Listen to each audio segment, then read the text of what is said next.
일반인들 건강하시다고 생각하시고 변도 잘 보시고 문제가 없는 분들한테는 제가 그 5가지 영양제를 보통 추천하는 편입니다.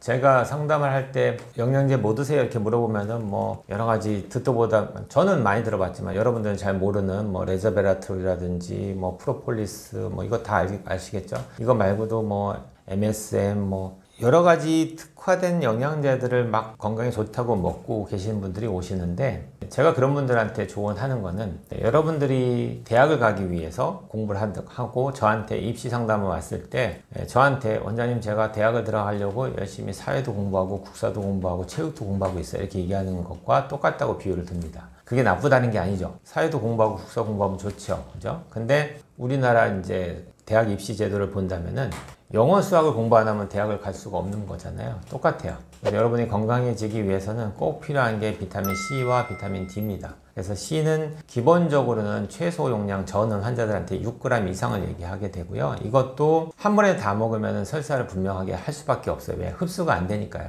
그래서 흡수를 감안해서 드실 때 가장 좋은 방법은 쪼개 먹는 거예요. 100mg씩 쪼개 먹는 거예요. 근데 그게 쉽지 않죠. 1g, 1000mg 짜리 알약을 100ml로 쪼개려면 10조각을 내야 되니까 쉽지 않고요. 그걸 또 10번에 나눠 먹기가 쉽지 않잖아요. 그래서 가장 좋은 방법은 이제 물에 녹여서 그 물을 마시는 겁니다. 그래서 하루 종일 얘를 쪼개서 나눠 마시면 가장 좋겠다. 그 다음에 비타민 D는 하루에 5000유니트 이상을 기본으로 권하게 되고요. 이거는 개인에 따라서 이걸 그대로 먹다 보면 어떤 분들은 혈중 레벨이 서서히 올라가고요. 어떤 분들은 유지되기도 하고 어떤 분들은 떨어지기도 해요. 그러니까 한 3에서 6개월 간격으로 검사를 해서 내 비타민 D 레벨을 측정한 다음에 얘가 제대로 다 유지되고 있는지를 확인하셔야 되겠죠. 그래서 이게 기본이고요. 그 다음에 이제 당연히 비타민 B군과 미네랄이 섞여져 있는 멀티가 하나 필요해요. 이거는 이제 보통은 WHO 권장량에 보통은 한 600%에서 1000% 가까이 되는 비타민 B군이 이제 복합되어 있는 게 나오거든요. 네, 이런 것들 기본으로 하나 드시면 좋겠고요. 그 다음에는 이제 건강에 있어서 장이 가장 중요한데 이 장에 대해서 할 얘기 너무 많은데 이 장에 대해서 장을 건강하기 위해서 제일 기본 되는 게 결국은 유산균이잖아요. 그래서 그 유산균에 여러분들한테 장에 맞는 거 하나 추천하고요. 그 다음에 이제 오메가3는 염증 때문에 여러분들이 먹는 모든 식단이 오메가3보다 오메가6가 많은 식단이에요. 얼마나 많냐면은 거의 한 50대 1 이상의 차이가 납니다.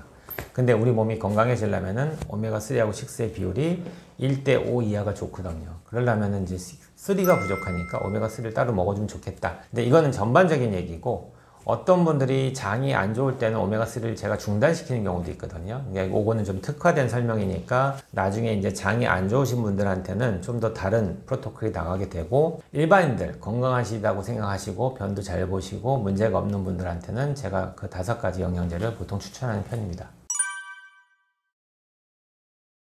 너무 많은데요. 저한테 오는 환자들 중에 제가 이제 예를 두 가지 들어볼게요. 또 이 얘기하면 또 이제 말이 많아질 수도 있지만 그래도 팩트니까. 제가 있는 지역은 포항입니다. 포항하면 여러분들이 잘 알고 있는 제일 유명한 게 그 지역 음식이 뭐가 있죠? 과메기예요. 그죠? 포항 과메기. 바로 나오죠. 철 되면 그 과메기 덕장에서 과메기를 하시는 사장님이 오셔요. 부부가. 근데 그분을 검사했더니 아이러니하게도 수온이 높아요. 철만 되면 과메기 하면서 계속 매일매일 과메기를 드시거든요. 여러분들이 철달에 한두 번 먹는 건 큰 문제가 없습니다. 너무 놀라지 마시고요. 근데 너무나 그런 것들을 자주 섭취하다 보면 내 몸에서 얘가 쌓일 수 있죠. 그러다 보니까 수온이 쌓일 수 있어요. 또 저희 병원은 전국적으로 오시는데 전라남도에서 오시는 환자분이 계시는데 그것도 부부가 오시거든요. 근데 그분은 겨울 되면은 김 양식을 하세요. 김을 이제 막 재배한 걸 겨울에 막 가공을 해서 파시죠. 그러니까 엄청 바쁘죠. 겨울 되면은. 그러니까 그분이 김을 하시니까 김을 많이 드시겠잖아요. 근데 부부가 우리가 생각할 때는 김이 좋은 식재료고 건강한 식재료라고 생각할 것 같은데 그거를 얼마나 드셨는지 몰라도 검사했더니 제가 여태까지 보지 못한 수은, 비소, 납까지 엄청나게 높아요. 그래서 그분 그거 뺀다고 저희 병원에 치료받으시거든요. 그러니까 여러분들이 생각하는 것처럼 지금 바다가 너무 많이 오염된 거예요. 깨끗하지가 못하고. 왜냐? 육지에서 여러분들이 사용하는 그 모든 생각해보세요. 화학 제품들, 공장 폐수들, 농약 이런 것들을 막 치는데 얘가 비가 내리면 어디로 갑니까? 다 바다로 가잖아요. 바다에 있는 해조류가 하는 일들은요, 바다를 자정작용시키는 거예요. 그러니까 얘네들은 오염물질을 자기가 다 빨아당겨가지고 바다를 깨끗하게 하고 싶은 거예요. 그러다 보니까 우리는 그 해조류 안에 있는 좋은 영양소를 먹고자 먹었는데 영양소만 들어오는 게 아니고 오염물질이 들어오는 거죠. 그래서 저한테 오는 환자들 중에서 그렇게 해서 중금속이 높은 분들이면 제가 모든 분들한테 다 하는 게 바다에서 나는 그 모든 것도 다 끊으세요 이렇게 얘기해요. 3에서 6개월간 무조건 끊고 얘를 빼주는 치료를 하다 보면은요, 그러면 쫙 떨어지거든요. 그러다 보면 컨디션이 막 살아나요. 그때부터는 이제 좀 선별해서 드시더라도 너무 자주 드시지 말고 들어오더라도 내 몸에 침착되지 않고 바깥으로 잘 나갈 수 있게 도와주는 거죠, 저희들이. 그래서 조금 먹으면서도 살 수 있는 몸을 만들어 드리는데 이 노력을 하지 않고 먹잖아요. 그러면 계속 내 몸에 쌓입니다. 근데 이 중금속이 하는 일들은요, 첫 번째 1군 발암물질이고요. 두 번째는 수은 같은 경우는 신경 독성이 있어서 이런 것들을 오래 먹다 보면 이제 나중에 치매가 와요. 신경 독성 때문에. 그러면 이런 것들을 될 수 있으면 우리 몸에서 빼내야 되잖아요. 그러니까 빼주기 위한 노력을 열심히 하지 않고 먹기만 해서는 안 되죠.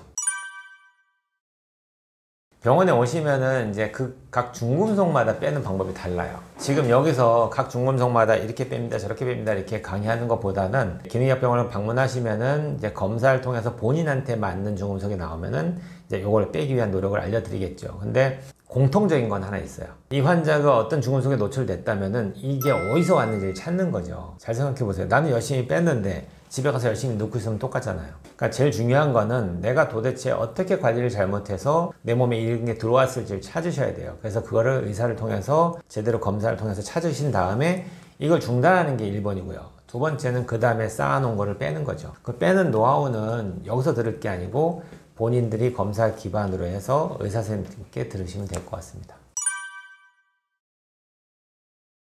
어떤 경우는 환자가 왔어요. 그럼 환자를 검사했는데 그 환자는 검사했더니 실제로 이렇게 높게 나오지 않았어요. 근데 보호자로 따라온 분을 검사했더니 보호자는 높아요. 근데 이분은 증상이 없을 수도 있어요. 근데 그게 왜 가능하냐면은 우리 몸이라는 게 독이 들어오면 똑같이 반응하는 게 아니에요. 이 독이 들어왔을 때 어떤 분들은 안전한 장기에 저장을 하려고 해요. 왜냐하면 뇌에 들어가면 안 좋고 신장이나 간에 들어가면 안 좋잖아요. 그러니까 얘를 어떻게든지 위험하지 않은 장기에 저장하려고 노력하는 사람이 있는가 하면은 어떤 분들은 얘가 우연찮게 뇌로 들어가고 안 좋은 어떤 장기에 들어갈 수도 있잖아요. 그러다 보니까 눈으로는 적은 양인 것처럼 보이지만 실제로 빼보니까 어마무시하게 나오는 거예요. 그러니까 우리 검사라는 게 세 가지 방법을 통해서 하는데 소변하고 혈액하고 그 다음에 모발 이런 것들을 통해서 하거든요. 이런 것들을 통해서 내 몸속에 어디에 많이 노출되는지를 찾는 겁니다. 어떤 분들은 그냥 기본 검사에서는 별로 없어 보이지만 엄청나게 많은 양을 갖고 있어서 힘드신 분이 있고 어떤 분들은 육안으로 볼 때는 이제 검사상에서 높아 보이지만 실제로 안전한 장기에 들어가 있다 보니까 내가 못 느끼고 있을 수도 있겠죠. 그래서 그런 거는 검사를 통해서 확인하시는 거지 내가 증상이 있으니까 더 심하겠지 또는 내가 증상이 없으니까 나는 안전하겠지 이렇게 얘기할 수 있는 게 하나도 없어요. 언젠가는 이게 터질 수 있는 거예요. 시한폭탄처럼. 그 설명도 틀린 설명은 아닐 수 있는 게 안전한 장기에 지금 아까 내가 말씀드렸잖아요. 그러니까 톡식하지 않은 장기에 만약에 얘가 들어가 있는 상태라면은 얘를 건드려서 빼는 과정에서 얘가 나와서 돌다가 바깥으로 나가면 좋은데 나가지 못하고 그 상태에서 다시 안 좋은 장기에 들어갈 수도 있죠. 그걸 걱정하기도 합니다, 우리들은. 그래서 모든 환자들한테 이걸 권하는 건 아니지만 우리가 생각할 때는 이걸 지금 연구 결과로는 만약에 수은을 예를 들게요. 수은이 우리가 연구를 해보니까 1군 발암물질로 이제 인정이 됐단 말이에요. 근데 이게 기준치를 2배를 상회하게 내 몸에 갖고 있어요. 근데 언젠가는 이게 살다가 그냥 안전하게 그냥 뭐 별 문제 없이 내가 천수를 누리다가 뭐 80, 90 살다가 죽을 수도 있겠지만 이게 발암물질을 갖고 있는 상태에서 언젠가 만약에 암이 생겼다고 만약에 가정하면은 그때 가서는 어떻게 하실 거예요? 발암물질을 갖고 있다가 암이 걸렸는데 그 다음에는 그러면 발암물질 그대로 두고 암만 치료하겠습니까? 그러니까 저한테 오는 암 환자들의 대부분이 한 7, 80%가 중금속에 노출돼 있어요, 이미. 그러면 저는 이제 그 환자들한테 암도 치료하지만 암의 원인이 되는 중금속도 같이 치료합니다. 이게 원인이 될 수 있는데 얘를 두고 얘만 치료할 수 없잖아요.